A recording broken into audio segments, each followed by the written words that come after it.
৩০ বছর পর নাটোর শহরের বুক চিরে প্রবাহিত একমাত্র নদ নারদ নদের বর্জ্য অপসারণ শুরু করেছে স্থানীয় প্রশাসন। মূলত জেলা প্রশাসনের উদ্যোগে পৌর কর্তৃপক্ষের সহযোগিতায় শুরু হয় এ অভিযান। এর ফলে নারদে সৃষ্টি হয়েছে পানি প্রবাহ। শহরবাসীর মাঝে ফিরেছে কিছুটা স্বস্তি।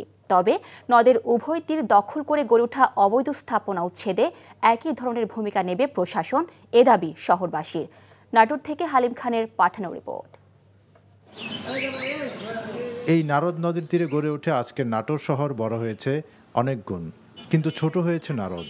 নদের উভয় পাশ থেকে হয়েছে দখল। গত ৩০ বছরে নারদের বুকে জমে থাকা কচুরিপানা আর গড়ে ওঠা ময়লা আবর্জনার ভাগার অপসারণে ছিল না কোনো উদ্যোগ। সম্প্রতি নাটোরের জেলা প্রশাসনের উদ্যোগে নারদ নদের বুকে জমে থাকা কচুরিপানা ও ময়লা অপসারণের উদ্যোগ নেওয়া হয়। ফলে দৃশ্যমান হয় নারদ। পৌরসভার সহায়তায় পৌর এলাকার প্রায় 10 কিলোমিটার নদ পরিষ্কার কাজ অব্যাহত রয়েছে। এতে করে স্বস্তি প্রকাশ করলেও পৌরবাসীর দাবি, নদের উভয় তীরে গড়ে ওঠা অবৈধ দখলদারদের উচ্ছেদ করে নারদ নদকে পূর্বের অবস্থায় ফিরিয়ে আনার। এখন তো নদীর যে অবস্থান, সব দখল হয়ে গেছে।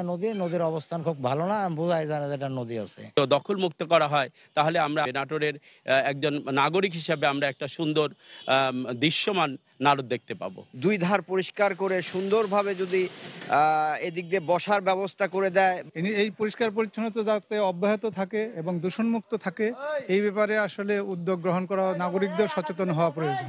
দূষণমুক্ত দখলমুক্ত করে নারদ নদকে তার আগের জায়গায় ফিরিয়ে নেয়ার উদ্যোগ নেওয়া হয়েছে বলে জানান জেলা প্রশাসক।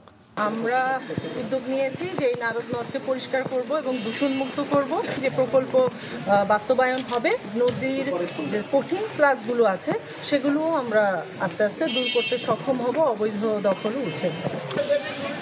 নারদ নদকে দখল ও দূষণমুক্ত করতে চলমান কার্যক্রম অব্যাহত থাকবে এবং নদের উভয় তীর ঘেঁষে ওয়াকওয়ে নির্মাণ করে শহরের সৌন্দর্য বৃদ্ধির উদ্যোগ নেওয়া হবে, এমনটাই প্রত্যাশা শহরবাসীর। NTV news desk.